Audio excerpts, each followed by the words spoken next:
The twin flame itself, it's an energy and not a person.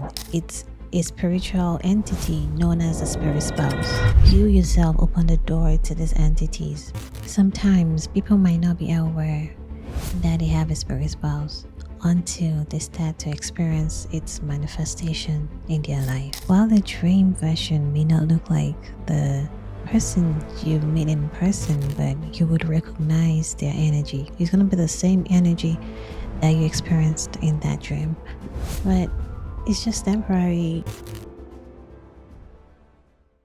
Contrary to the popular belief that the twin flame or twin flames originate from a single soul split into two bodies, and this kind of connection is divinely orchestrated.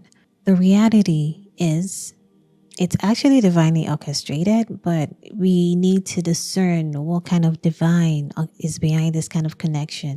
The twin flame itself, it's an energy and not a person. It's a spiritual entity known as a spirit spouse. These spirit spouses usually claim to be married to their victims in the spirit realm. So if you've experienced one, is an high chance that someone in your family has also experienced the same, because in most cases these spirit spouses have been passed down through the bloodline, through generations. It could be that someone in your bloodline, probably an ancestor, has opened the door to these entities and now they've laid hold on that bloodline, and then it keeps getting passed down through generations. In most cases, it might not be that they came in through the bloodline. It could also be that you yourself opened the door to these entities through occult practices or through trauma as well. And maybe you're wondering how trauma could be an open door for spirit spouse. So let me explain that a little bit. Persistent emotional pain that happens over time could leave an individual vulnerable. This could create a soul fragment in the spiritual realm where entities could attach themselves. Sometimes people might not be aware that they have a spirit spouse until they start to experience its manifestation in their life. So how can you identify if you have a spirit spouse? Watch out for signs like dreams of sexual encounter. This encounter could feel real, that you could literally feel the evidence in your waking state. Another is a dream of getting married to an unknown person, or dream of having pregnancy while having a child or breastfeeding a child. Also, relationship issues could be another sign of a spirit spouse, because this spirit spouses are very possessive and jealous, so they don't want their victims to have a stable relationship, so they would influence that relationship and cause chaos. So these are the signs to watch out for. Now, here's a twist. The twin flames, or the spirit spouse, which is literally the twin flame, are now manifesting or can manifest physically as a twin flame in person. Before meeting your twin flame in person, you might experience dreams about them. While the dream version may not look like the person you meet in person, but you would recognize their energy. It's going to be the same energy that you experienced in that dream. So you would know.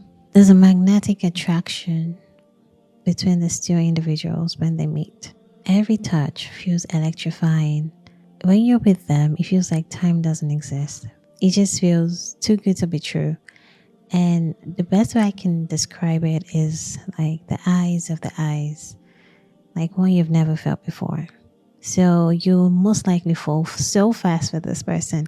And sometimes you even find yourself breaking your own rules and going beyond your boundaries, because even yourself, you're not just yourself, you're just like hyper. The interesting part is your twin flame might not even fit your usual dating preference, but yet they embody some of the qualities that you seek in a partner.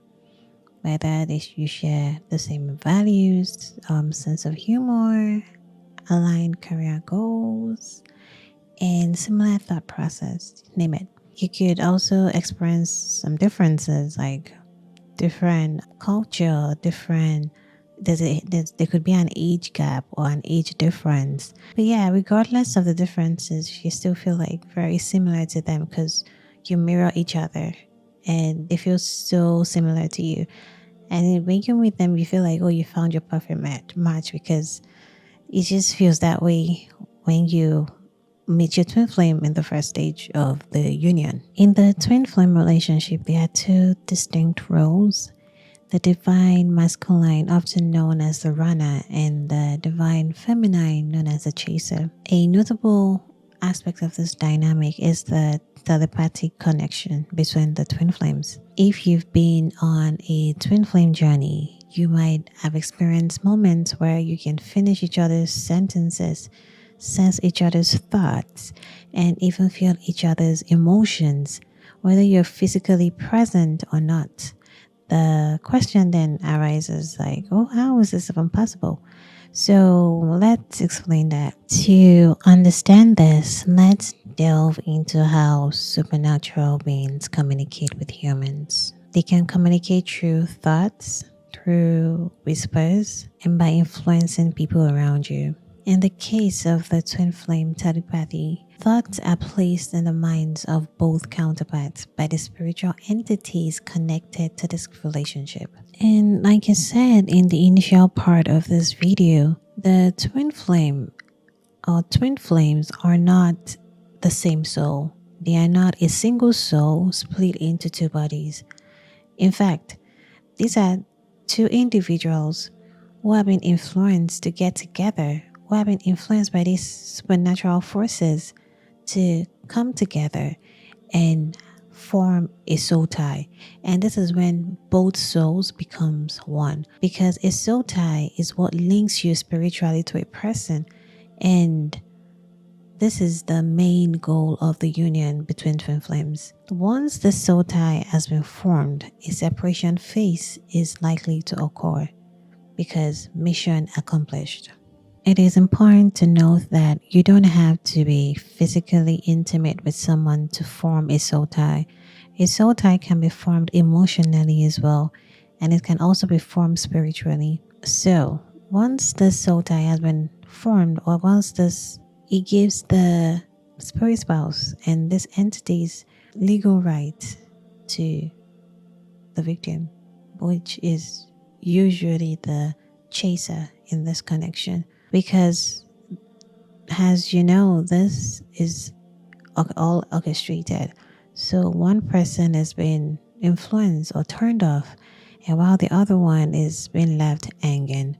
So in this case, it's the empath who actually, is the chaser, and the narcissist, or the one with a narcissistic tendency or attribute, is usually the runner. And I feel like I also need to state that not all soul ties are bad. They're actually good soul ties, like one that you have with your spouse, your legal spouse, like your husband or your wife. But ungodly soul ties are very detrimental to one's destiny or life. And this can be a portal or a gateway to demonic oppression. And that's if anyone has been on this journey, during the separation phase of this connection, the empath will realize that their life turns upside down. Like everything just, turns, like it just feels like everything is just falling apart. And this is because of this gateway, this portal that has been opened through this soul tie. And now the spirit spouse has legal rights to access the empath, who is the victim here in this connection. Like, I don't mean to say one person is a victim. Obviously, there are two victims being, played here, but one person actually suffers most in this connection, and it's usually the empath in this case. Why is this legal right required? Why does this twin flame just all of a sudden manifest physically to oppress this person, this empath? And I will explain that the twin flame doesn't just come into your life, like manifest physically into your life just for no reason. They usually appear in your life at a critical or transitioning phase of your life. Perhaps you're on the verge of something, of maybe finding your God-given purpose, or you're ascending spiritually, and they know that if you get there, they lose their influence on you because, like I said, the spirit spouses have always been influencing their victim's life, but not like tormenting, because they don't have that legal right yet. They can influence, but they can't oppress at that time.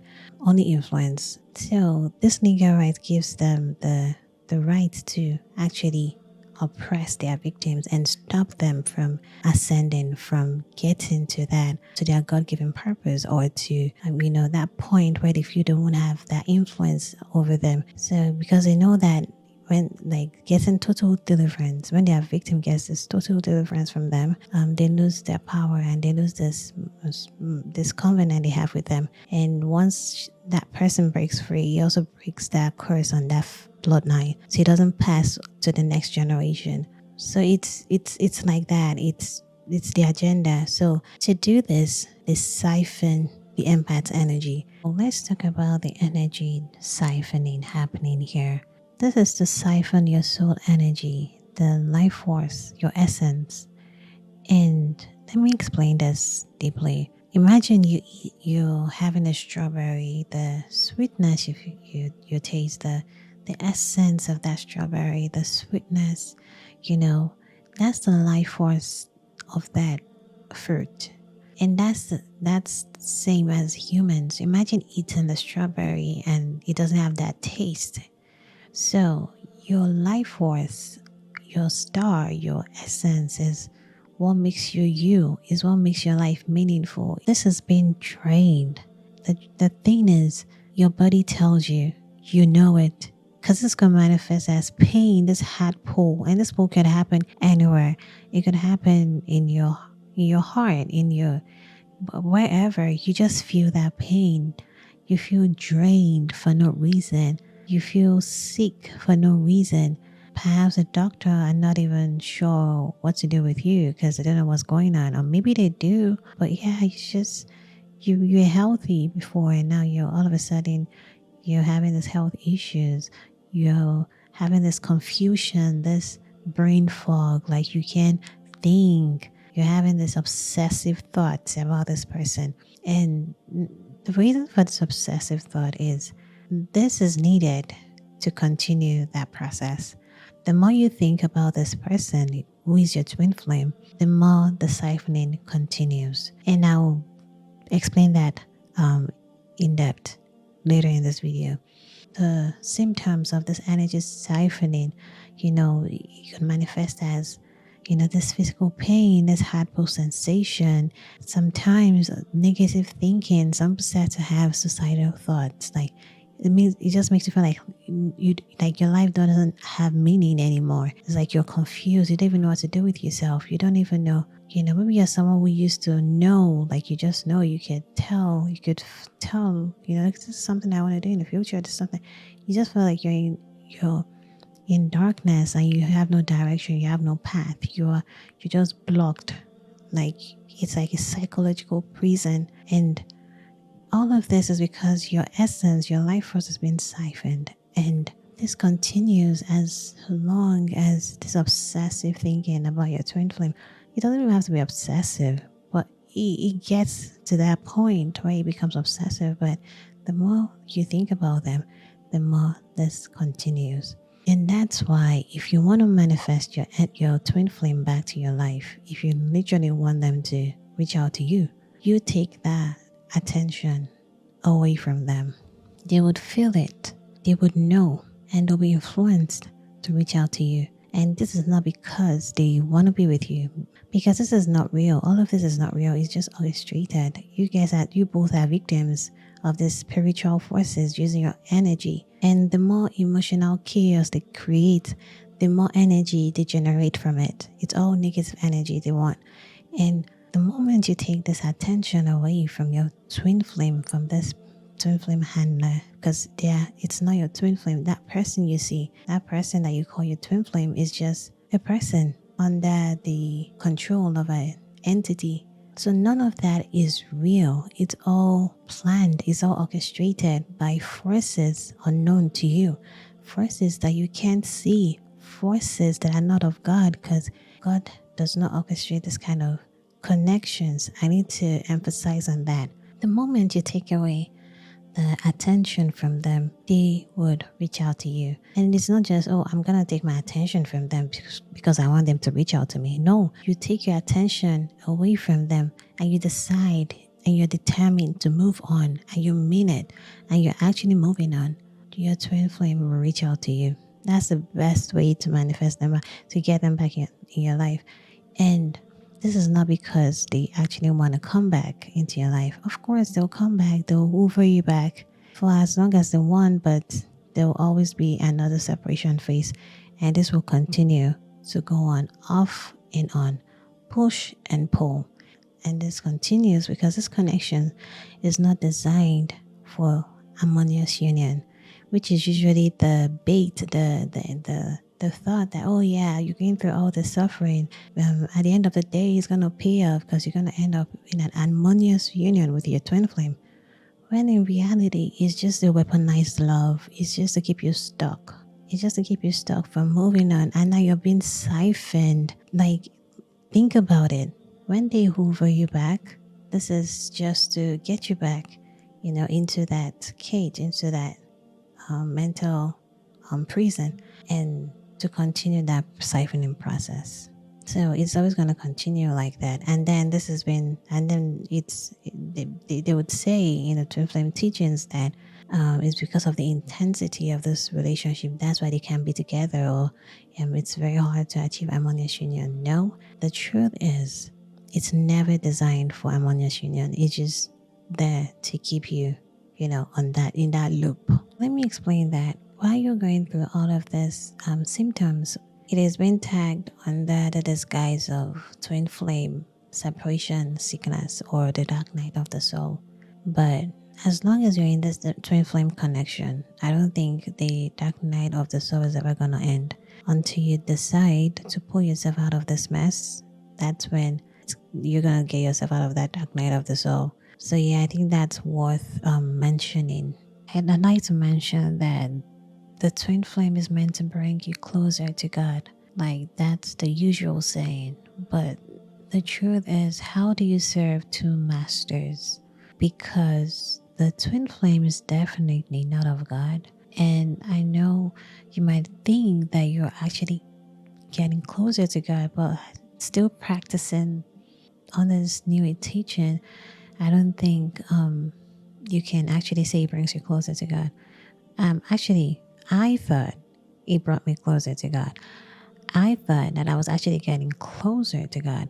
But after God woke me up from this deception, I just realized everything was all a lie and it was all deception. To be honest, you might not understand it now, but it's going to take a process to understand this. And it's my hope that by the end of this series, you understand this better. And I really want to urge you to not just listen to this, but also take it to God. And, if the twin flame actually brings you closer to God, you tell God to confirm this connection to you. You take all of this to God and tell Him, let Him confirm this to you. It might feel really, cruel to be under this kind of dynamic of energy siphoning. The idea is that the entities siphon this energy to exert influence or control over the victim.